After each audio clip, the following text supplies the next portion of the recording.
What is the turnaround time for an accessibility audit? I get this question a lot, especially when clients are up against a deadline. Let's start with the quickest possible turnaround. I have here 3 days is possible for a limited scope. Now, this is a very, very fast turnaround time. So, this is going to be an expedited service. It is possible.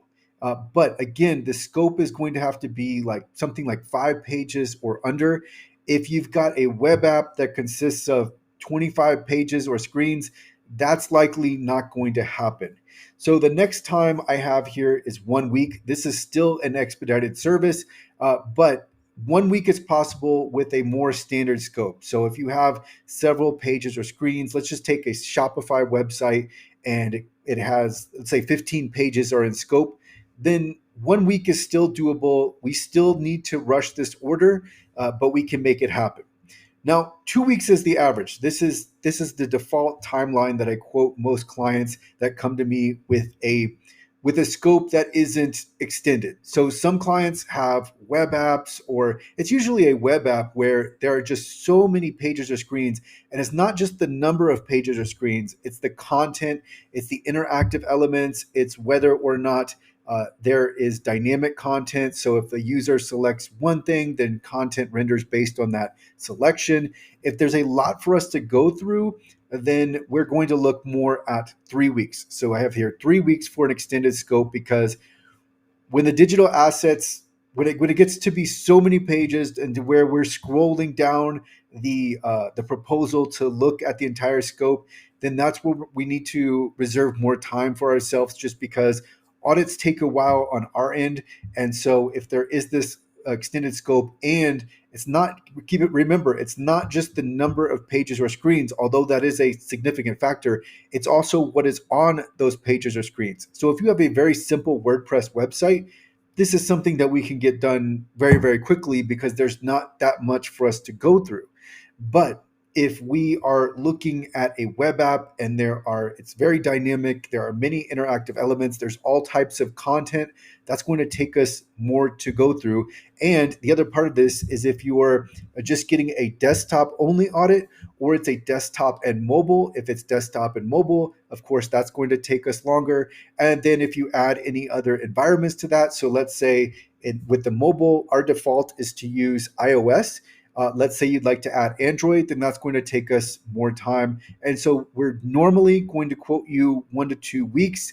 We try to get audit reports delivered ahead of time, but usually it comes close to 2 weeks, if not at 2 weeks, for us to deliver a report. But if we have the extended scope, then we go ahead and provide the deadline of 3 weeks, just to make sure that we have enough time. And then I have here 4 to 5 weeks is too long for a single digital asset. So if you're going to different providers, just know that some are going to quote out more time. And if it's 4 to 5 weeks, this should really be a major digital asset if that much time is needed. So if the scope is very, very long, then like when I think of scope being long, I'm thinking of the Word document, because we list out the entire scope on our agreement. So let's just say there are pages of a scope, then 4 to 5 weeks could be in play. But if your audit is taking that long, you probably want to divide it up into 2 parts, because at some point it becomes so long and your team gets back, it will probably be literally hundreds of issues. If your audit report you genuinely need 4 to 5 weeks to conduct the audit, then you're probably going to have hundreds upon hundreds of issues. That could be overwhelming. So there, I would recommend dividing the audit into 2 parts, because as I have here, 4 to 5 weeks is too long for a single digital asset. And then the other part of this is that some companies just take longer than others. Now, we're fairly quick with our turnaround times, especially if you go with the expedited service. But even 2 weeks is fairly brisk, a brisk pace when you compare that to other companies in the industry. So this is the turnaround time you're looking at. I will include more resources to help you with an accessibility audit in the description. This is one video in a series where we are answering all of the frequently asked questions that clients ask us about accessibility audit. So I will include a link to the entire playlist in the description, as well as some other resources such as the Accessibility Tracker platform to help you with your accessibility project. So that will do it for this video. We will continue on with the next.